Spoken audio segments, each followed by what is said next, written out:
Student, class 11, subject chemistry, chapter number 1st, some basic concept of chemistry.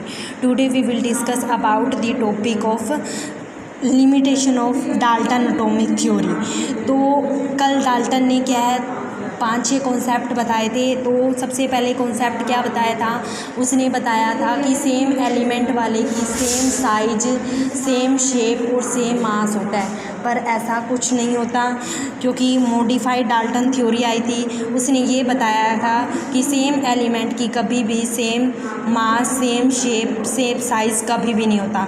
जैसे hydrogen का atomic number 1 होता है, पर एटॉमिक मास 1 भी हो सकता है, 2 भी हो सकता है और 3 भी।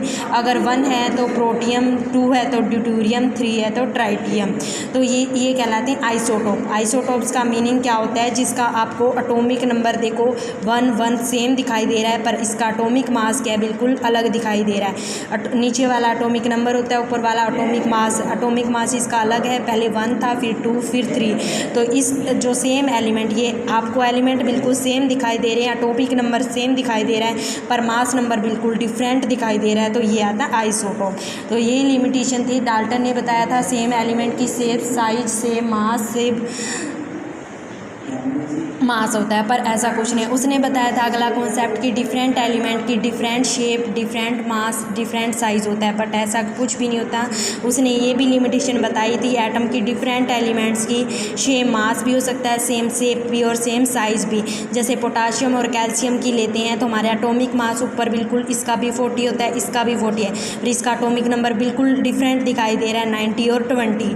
ठीक है, तो ये क्या है, आइसोबार कहलाते हैं। आइसोबार्स क्या होता है, जिसका एटॉमिक नंबर बिल्कुल क्या होता है, एटॉमिक नंबर डिफरेंट होता है और मास नंबर आपको बिल्कुल सेम दिखाई दे रहा है। तीसरा क्या है, एटम इज़ नो लॉन्गर इंडेस्ट्रिक्टिबल।